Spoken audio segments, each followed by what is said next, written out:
Il est 12h30 à Abidjan. Madame, Monsieur, bonjour et bienvenue dans ce journal. Au sommaire de cette édition, nous parlerons de l'Abidjanaise, l'hymne national de la Côte d'Ivoire qui est difficilement entonné par certains élèves du secondaire. Dans l'actualité africaine, le Nigeria est touché depuis plus d'un mois par de terribles inondations et craint d'être confronté à une crise humanitaire.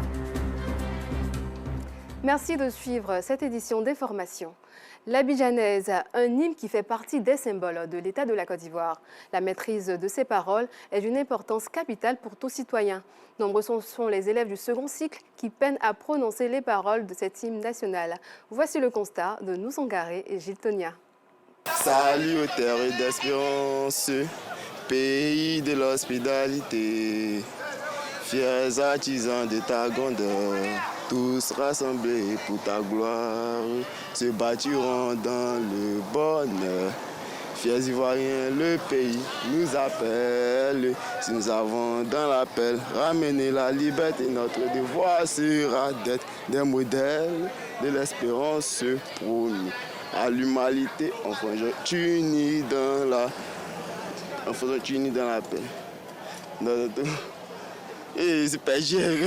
L'Abidjanaise, ils sont nombreux ces élèves du second cycle qui rencontrent d'énormes difficultés à prononcer les paroles de cet hymne national. Salut aux terres d'espérance, pays de l'hospitalité, tes légions remplis de vaillance, nous te renferons dans le bonheur. Chers de Côte d'Ivoire, chers partisans de ton bonheur, notre bonheur sera hautaine, de sa l'humanité. Pour faciliter la prononciation de ces paroles, afin de permettre aux élèves de se les approprier, le lycée Gadier Pierre II a initié tout le lundi une séance de cours sur les valeurs de la citoyenneté avant le salut aux couleurs. Nous exécutons l'hymne national parce que ça fait partie de la consigne donnée par Madame le ministre. Et ça se passe dans tous les établissements de Côte d'Ivoire. Nous leur donnons des messages, des informations. L'éducation est le pilier, n'est-ce pas, de toute nation. Et ce sont eux qui sont la relève du pays. L'Abidjanaise, un hymne qui fait partie des symboles de l'État de Côte d'Ivoire. La maîtrise de ses paroles est d'une importance capitale pour tout citoyen, surtout pour les élèves qui constituent l'avenir du pays.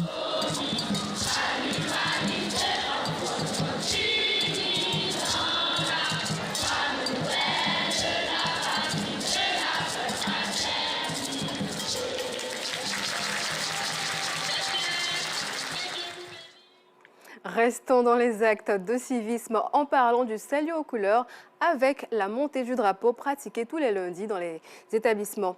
Cette montée est suivie de la descente de cet emblème fort les vendredis après les cours. Cependant, cette descente est moins pratiquée par les responsables des écoles scolaires. Un constat d'Abdoulaziz Daramé commenté par Théodore Zouzou. Il est 17h au groupe scolaire Château d'Eau dans la commune de Cocody. La sirène retentit. C'est l'appel au devoir civique et citoyen. La mise en place terminée, l'emblème national peut descendre.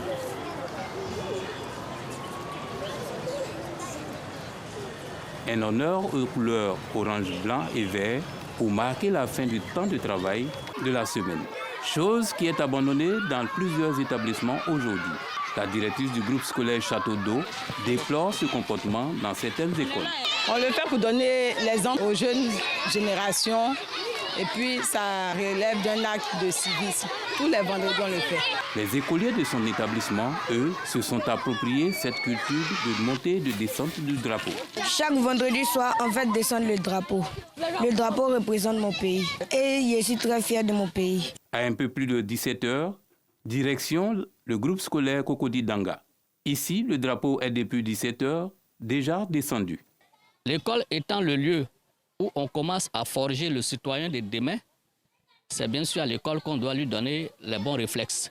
La semaine de travail doit commencer toujours avec la montée du drapeau. Et la semaine doit se terminer aussi avec la descente du drapeau. C'est une obligation pour tout citoyen. Dans tous les services, il doit être ainsi. Ici, à l'EPP d'Anga, nous ne jouons pas avec ces choses. La montée et la descente du drapeau national étaient jadis respectées. Aujourd'hui, cette pratique est foulée aux pieds. Vivement un retour à ces valeurs qui fondent le citoyen afin d'avoir une société respectueuse des normes et de stabilité. Hier mardi 14 octobre, l'école ivoirienne des sourds à Yopougongar a effectué sa rentrée scolaire. À un mois de décalage de la rentrée officielle, ce retard est dû à une réhabilitation de ses infrastructures à la demande du ministre de l'Emploi et de la Protection sociale. Une rentrée qui fait le bonheur des parents d'élèves, des élèves ainsi que des travailleurs. Une reprise qui permettra de terminer le programme avant les examens à grand tirage. Reportage Théodore Zouzou. École ivoirienne des sourds, commune de Yopougon, quartier Solic 2. Il est 7h45. Ces écoliers des cours moyens deuxième année CM2 se préparent à entrer en classe ce premier jour d'école. Cette activité, c'est pour apprendre aux enfants à connaître les règles premières, on va dire les vertus premières, donc le respect, la discipline. En classe, l'enseignante et son collaborateur commencent par une étape fondamentale. La gestuelle que vous m'avez vu faire, c'était pour qu'ils puissent présenter leur cahier de leçons. Donc on a commencé par le nom, le prénom, l'année scolaire, le cahier, tout ça. Ça les aide à connaître le nom, le prénom et puis l'école, au cas où il y aurait un problème. Pendant ce temps, le couple Dilo entre dans l'établissement. Direction la classe des cours élémentaires deuxième année, CE2, où se trouve leur fille. Hier, puisqu'elle est interne, nous l'avons envoyée à l'internat. Et ce matin, premier jour de la rentrée, nous avons apporté ses fournitures. Lorsqu'il vient avec les parents, on a le temps d'associer le nom à l'enfant. Les fournitures ont déjà été achetées. Nous vérifions ensemble avec les parents ce qui a été acheté, ce qui n'a pas été acheté, pour voir après ce qu'il faut ajouter, ce qu'il ne faudrait pas ajouter aussi. La petite Dioulo apprécie la présence de ses parents ainsi que son retour à l'école. Je suis très contente de revenir ici à l'école des sourds.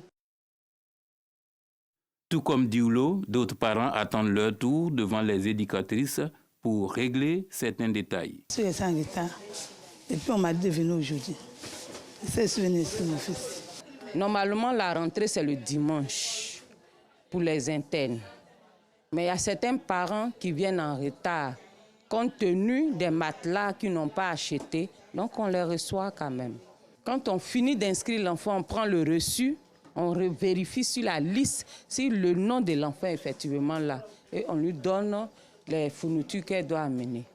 Chaque parent s'acquitte de la somme de 500 francs CFA. C'est l'argent du goûter des enfants. Voilà, chaque dimanche, quand les parents viennent déposer les enfants, nous prenons l'argent du goûter. Et les parents, ça c'est les parents internes. Les parents externes payent pour le lundi matin. Le travail des encadreurs de l'unique école publique pour malentendants et sourds est étroitement suivi par le directeur. Il tient à se rendre dans chaque classe. Aujourd'hui, lundi 14, est la rentrée des classes et donc nous faisons un retour pour voir la reprise effective des cours, voir constater la présence effective des enseignants et aussi des élèves. C'est le même programme d'évaluation et nos enfants seront prêts pour affronter différentes évaluations au niveau de l'inspection. C'est l'occasion de lancer un appel aux parents. Le principal médium de communication des enfants sourds, c'est la langue des signes. Pour nos parents, il serait bon de se mettre à l'apprentissage de la langue des signes pour qu'ils puissent instaurer une communication en temps réel entre l'enfant et les parents. Et ça, c'est très important dans la prise en charge de ces enfants. Cette rentrée concerne également la formation professionnelle, un autre processus d'apprentissage où des cours de couture, de cuisine et de cordonnerie sont dispensés afin de leur apprendre un métier. Conscients de leur handicap physique, plus d'une vingtaine de sourds-muets ont opté pour l'activité de lavage automobile dans la commune d'Abobo. Un travail qu'ils font avec beaucoup de sérieux et de passion. Gagner leur pain quotidien de manière honnête, c'est leur principale source de motivation. Reportage Clément Bocco. Quartier Coulatier, non loin des cours sociaux dans la commune d'Abobo. Ce lavage automobile est l'un des rares dans ce quartier à employer une vingtaine de sourds-muets. Passionnés de travaux manuels, cette activité permet à ces malentendants de vaincre l'oisiveté. Tous sont unanimes ici. Ces sourds-muets sont rompus à la tâche et allient professionnalisme et honnêteté. Des qualités qui confortent leur employeur, Amadou Touré, qui a tendu la main à ce groupe de sourds-muets. Dans son lavage auto, le chef d'entreprise a scindé les équipes en 2 groupes. D'un côté, les personnes valides et de l'autre, les sourds-muets. Il y a un bobo qui est venu me voir en me disant que vraiment il voulait travailler avec moi. Donc je l'ai fait venir. En même temps, je lui ai montré. Au fur et à mesure, les autres, maintenant, il a fait venir ses collègues. En fonction de ça, on a commencé à travailler ensemble. Ils sont formidables, ils travaillent bien. Souvent, il y a des clients, avant de venir, ils m'appellent. Ah, c'est le groupe des bobos. Je dis oui, et ils viennent. Le seul défaut, c'est la communication. Les gars ne s'attendaient pas et il a décidé de les dépatailler. Vous avez constaté que quand ils ont fini de laver une voiture, bien la benne même de suite là, ils ont pris le temps de nettoyer. C'est d'abord même, c'est ça même qui fait la différence entre eux et ceux qui parlent. Pour mener à bien l'activité, l'employeur Amadou a lui-même appris le langage gestuel, ce qui lui permet de donner les directives suivies à la lettre par son personnel malentendant. Les signes là, vraiment, au début c'était difficile. Comme moi-même j'avais décidé de les soutenir, donc au fur et à mesure, je me suis habitué avec eux et je me suis adapté à leur langage. La culture du travail bien fait est la cause de la fidélisation de nombreux clients à ce lavage auto. C'est le cas de Soumaïla et Etilé, 2 automobilistes qui préfèrent le service des sourds-muets. C'est un lavage qui vraiment nous donne beaucoup de satisfaction. Et d'autant plus que vous l'avez constaté aujourd'hui, c'est l'équipe des sourds-muets. Personnellement, je décide de venir au lavage lorsqu'ils sont là. Parce qu'ils sont assez dynamiques et à chaque fois qu'ils font le travail, vraiment le travail il est irréprochable. Quand on vient, au départ, on ajoute un 500 ou bien 1000 francs pour les encourager. Je les aime tellement, puisque moi, mon oncle est un sourd-muet et il travaille bien aussi. Ça fait qu'au lieu de se donner à l'alcool, à certaines choses, ils préfèrent venir ici pour gagner un peu leur pain quotidien. Parmi ces personnes malentendantes, une se démarque par ses efforts à prononcer des mots. Interrogée, elle nous confie ses motivations à travailler ici. Tu fais ici pour le lavage. On dit la solution, merci. C'est pour chercher pour manger. Pour le follet, l'argent. Moi, je ne l'ai pas comme ça. Je cherche à travailler pour la fille. Pour donner à la famille, pour l'argent un peu. C'est comme ça, c'est tout. Nous avons besoin d'un espace garanti, un espace moderne, pour pouvoir mieux m'organiser avec eux. Parce que parmi eux, il y a d'autres qui sont mariés. C'est à travers ce lavage, ils se sont mariés. Parmi eux, il y a d'autres qui ont des enfants. C'est à travers le lavage. Condamnés parfois à la mendicité à cause de la stigmatisation, ces sourds-muets, eux, ont choisi d'affronter les obstacles susceptibles de nuire à leur survie. Par solidarité, la mairie d'Abobo a épargné ce lavage automobile de l'opération de déguerpissement aux abords des grandes voies.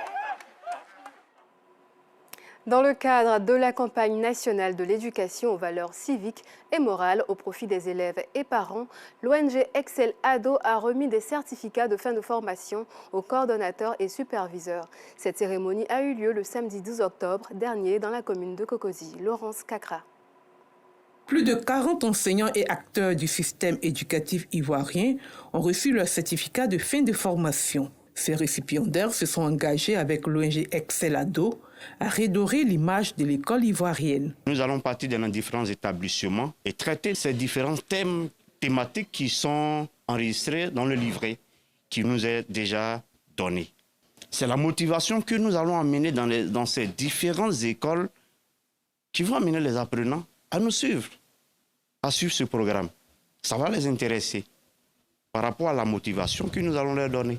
Le document que nous avons reçu, en plus de la formation, je pense qu'on va faire le notre possible, entrer en contact avec les chefs d'établissement, aussi avec les parents, pour vraiment faire le travail qu'on nous a demandé de faire. Sensibiliser sur la lutte contre les grossesses précoces, mais aussi la toxicomanie. Pour une école de qualité, il faut des adolescents bien instruits et le président de cette ONG entend aider les parents d'élèves à y arriver.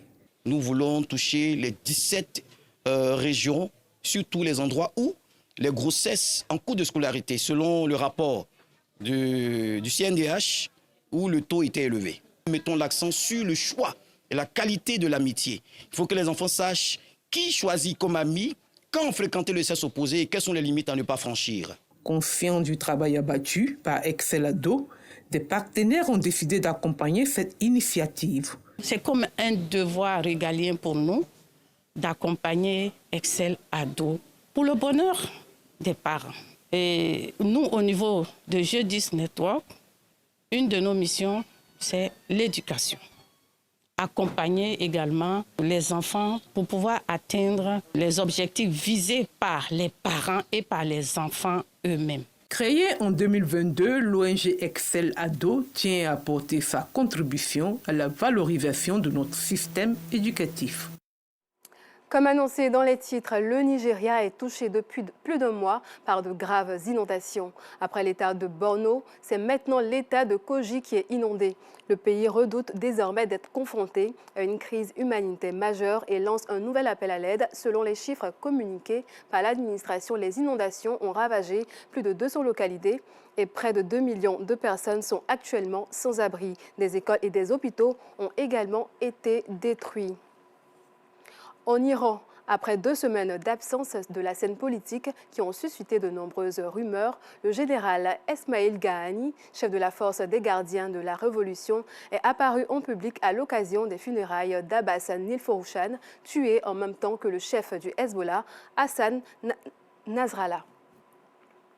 C'est la fin de cette édition. Merci de l'avoir suivi et bonne suite de programme sur RTI2.